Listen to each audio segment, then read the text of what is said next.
Yo, what's up everyone? Kyrios here, and today I want to go over my TINGYUN build. Now, she's pretty straightforward, the build, but I do want to talk about some of the nuances about how you play her in some certain situations on where you do certain attacks compared to others.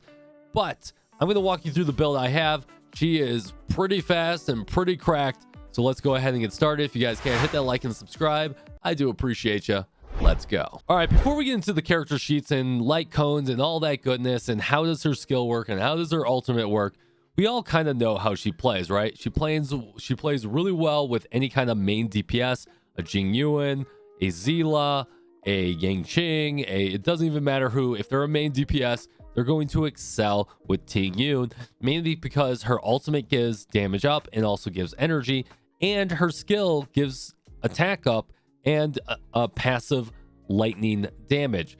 So TINGYUN has a spot in every single team, and she helps fix a lot of different teams as well. Now, the general flow of combat with TINGYUN is that you're going to buff your main DPS every single time that you can. That doesn't mean you're going to skill every single turn, but you want to keep the 3 buffs. So when you cast your skill, you're going to get your main DPS is going to get 3 turns of that skill of enhanced damage. Now, whenever it gets close to like 1 dot left on her skill bar or on the UI on the bottom, you're going to want to cast that skill again, unless you can weave in extra attacks and you know that you're going to go before your main DPS goes by the time that that's over. And this is where speed really comes into it, where you don't want to be skilling every single turn and you want to be lapping your main DPS as much as possible in order to do a skill neutral zone, where you're able to skill, auto skill, and you can actually get some skill points for the rest of your team. Now that brings us to the ultimate. Now you're going to cast the ultimate whenever it's available, except for in a very specific certain situation. When you have max energy on TINGYUN, but you also have max energy on your main DPS, you're actually not going to cast TINGYUN's ultimate on your main DPS because that's going to be a waste of damage. Yes, I know if you cast your ultimate, you get more damage, but what's actually more important is the energy that you get from it. Now you get increased damage for 2 turns, so depending on how much energy you can get for your main DPS to be able to ult every other turn, maybe it'll be totally fine, but you want to make sure you're not missing out on that energy. So if you both have max energy, you're actually going to ult on your main DPS first, and then you're going to buff them with TINGYUN's ult. And it seems a little counterproductive, but that energy is going to go a lot further than doing 50% extra damage on the first hit. And this especially comes into play if you also have to, it's the first turn of the match and you have max energy and you have to skill first, which means you're going to lose a little bit of energy on TINGYUN, then ult on your main DPS, and then ult on TINGYUN. That's a very unique situation, but if that situation does arise, that's the order you want to do it. Other than that, you're just going to ult whenever it's available. All right, let's go through the review and build. Now, this is my TINGYUN. I should have done this video a lot earlier, but I decided not to because I like to get my characters close to maxed out so I could see them kind of play in person. There's one thing to do everything off a spreadsheet. There's one thing to do theoretical napkin mathing, but there's another thing to be said about doing it practically. And since I am not the biggest whale in this game, I do spend, but you need to I need time in order to get some of these characters leveled. But you can see here that we're focusing mainly on attack and speed. Crit rate, crit damage, a lot of those don't really matter. The stats that I'm specifically focusing on are attack and speed. Speed actually coming first, then attack second, up into a certain point. And we'll talk about that with her skill in just a second. After that, you can build her to be a little bit more DPS-y. I would focus crit rate over crit damage. And honestly, I would focus defense or HP as your 4th stat, just to give her a little tankiness, because TINGYUN always gets punched in the face for whatever reason. I know that she has a higher aggro table, but it's really aggravating when a boss punches her like 5 times in a row in the face. And All right, talking about the skill first, we have Soothing Melody, which is the buff that you put onto your main DPS that increases their attack bonus. Now, the wording on this is very, very weird. If you're ever to go into, I'm probably flashing on screen now, but if you buff any of your main DPS, you can see that it says Benedictions increases their attack by 50%. And then you'll see that the buff is only like 600 attack. And you're like, hey, I've got 4,000 attack. Why am I not getting 50% of that? Well, it's because it's based off the base attack. So if you were to go into more stats here, it's based on 1280. So we can actually do some math here real quick so you guys can figure out how much attack you need to maximize this buff. So let's go back here. Right, so increases their attack by 50% up to 25% of TINGYUN's current attack. So what you're going to do is that we saw that our TINGYUN's attack is 1280. And we know for a fact that we buff it by 50%. So we can divide this by 2, and that gets us 640. So in the latest battle that I just did with TINGYUN that I'm showing on screen again, you can see that that buff is 640. Now, how do we calculate how much do we need for TINGYUN? Well, since it all comes out to be very easily with 50% and 25%, obviously these change as you level them up and stuff like that, so you have to do a little bit more math, but this is the easiest math we can do now since it's really easy. All I gotta do is times that by 4. So effectively, my TINGYUN needs 2,560 attack to get maximum benefit from that buff. Any attack higher than that is not going to give us any more attack to that buff. Anything lower than that is going to lower the amount of attack that we get on that buff, you know, in increments. I don't know how they do their rounding there. So if we go back to our stats here, you can see that I'm already sitting in a very pretty spot. We're sitting at about 2,700 attack. Totally fine. This is a great spot to be. Where I tell most viewers to go is somewhere between 2,500 and 2,800 attack, depending on the base, assuming when we get new characters that the base is going to go up. So going through this again, we do have the ultimate increases damage by 46%, technically 50%. I haven't been able to level it up another tier yet.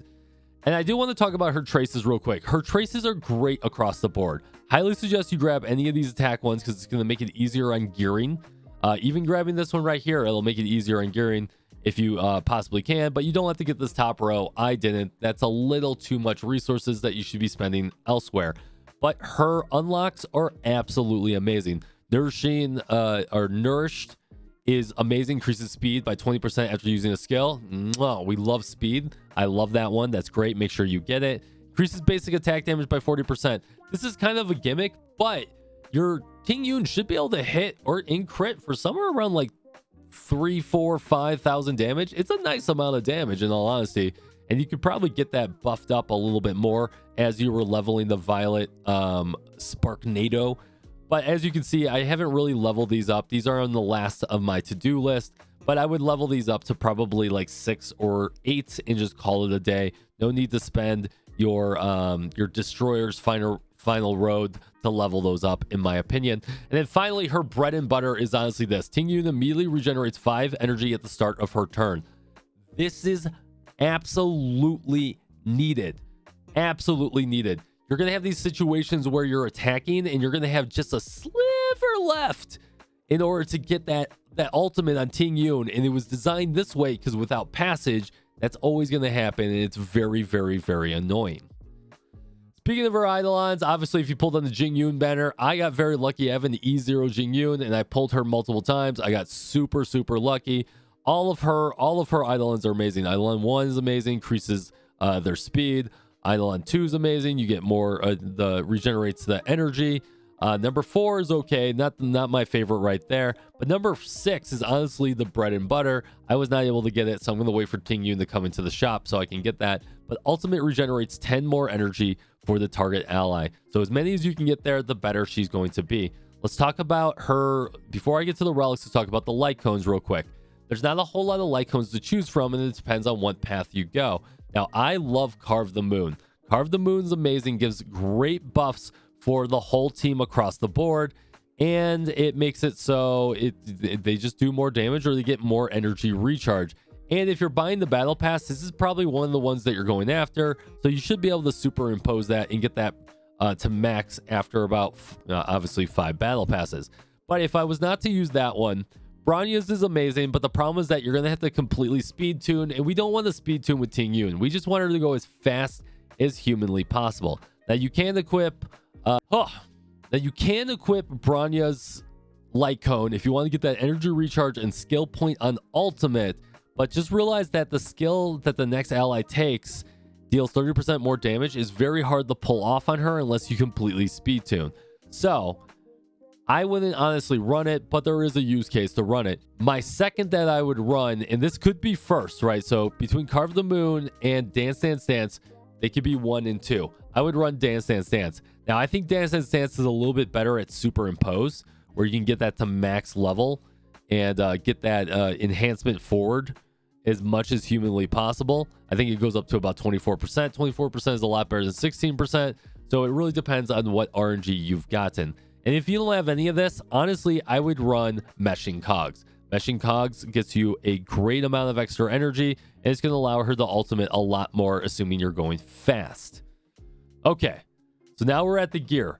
You can obviously see my TINGYUN is super fast. Let's look at her gear. I like to run the Musketeer set, so I'm working a broken set right now.